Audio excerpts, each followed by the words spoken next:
इधर उधर की ना बात कर, ये बता के काफिला क्यों लुटा। मुझे राहज़नों से गिला नहीं, तेरी रहबरी का सवाल है। जी तो नाज़रीन, आप बेहतर समझे, इस वक्त हम कराची के साहिल समंदर पर खड़े हुए। इस मकाम का नाम है दो दरिया, जिसको अनकरीब डिसमिस कर दिया जाएगा, तहस नहस कर दिया जाएगा, क्योंकि सिंध हुकूमत ने और DHA ने ये तय कर लिया है कि इसको ख़त्म कर देना है। सरमायादार और जागीरदार तबके ने इस बात को तय कर लिया कि आवाम से, एक गरीब आवाम से इसकी ये पिकनिक पॉइंट को छीनना है, इसको तबाह बर्बाद करके यहाँ पे प्लाजे खड़े कर देंगे। अब हमारे को उन लोगों से तो बिल्कुल उम्मीद नहीं है जो इंटीरियर सिंध से आते हैं और यहाँ पे रोशनियाँ देखने के लिए आते हैं, बल्कि हमारे को उन लोगों से उम्मीद है जो यहाँ की यूथ है, जो असल मर्दमशुमारी के अलावा 3 करोड़ की आबादी है, वो इस बात को सोचे, वो इस बात पे गौर व फिक्र करे कि भाई ये हमारा एक गरीबों का ये घूमने फिरने की जगह है, जहाँ थके हारे लोग आते हैं और सुस्ताने के लिए बैठते हैं और अपनी जहनी तफरीह हासिल करते हैं। जब फाटा में और कोयटा में दहशत गर्दी को ख़त्म करने के लिए वहाँ के पार्क आबाद किए जाते हैं, वहाँ के मैदान आबाद किए जाते हैं, वहाँ के पिकनिक पॉइंट्स बनाए जाते हैं, तो कराची के साथ इम्तियाजी सलूक क्यों है, ये सोचने की बात है। कराची की एक आबाद जगह को बर्बाद किया जा रहा है इसलिए कि भाई यहाँ के हुकूक की आवाज़ लगाने वाले आपस में लड़ रहे हैं। इनको इलेक्शन में कौम कभी वापस माफ़ नहीं करेगी। जो बहादुराबाद और PIB में बटे हुए हैं, उनसे तो हमें कोई गर्ज ही नहीं है। हमें गर्ज है कराची की यूथ से, यहाँ के लोग आगे आएँ और यहाँ की मुहिब वतन NGOs आगे आएँ और वो इस मसले को हैंडल करें।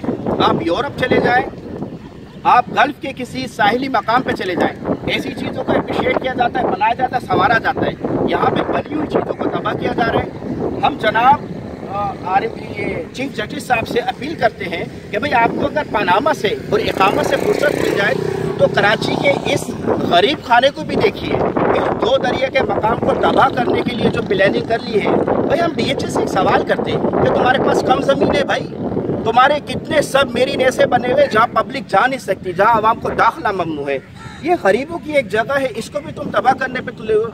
हम जनाब कमर जावेद बाजवा साहब से भी अपील करते हैं कि इस मसले को देखें, इस मसले पे गौर फिक्र करें कि आखिर इस शहर को क्यों तबाह किया जा रहा है, इसकी यूथ को क्यों ऐसी अच्छी और सस्ती पिकनिक गाँव से महरूम किया जा रहा है।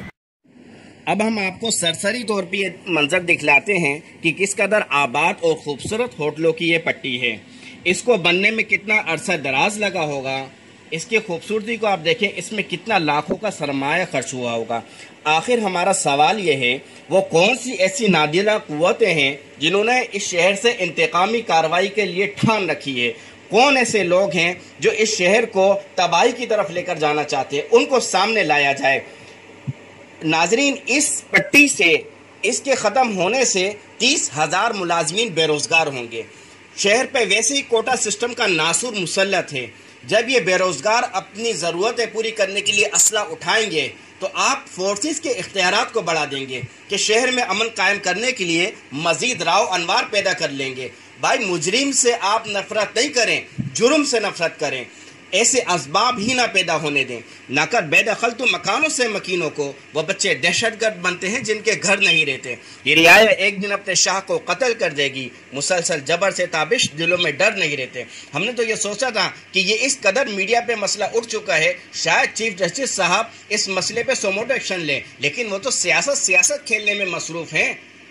सोचा था कि हाकिम से करेंगे फरियाद, कमबख्त वो भी तेरा चाहने वाला निकला। चीफ जस्टिस साहब, क्या आप लाहौर में दूध की क्वालिटी चेक करने के लिए आपके पास टाइम है, कॉलेजों का विजिट करने के लिए टाइम है, लेकिन क्या कराची की इस तफरीह गाह को जो ख़त्म किया जा रहा है, शहरियों को जो महरूम किया जा रहा है, क्या कराची का आपके ऊपर कोई हक नहीं है?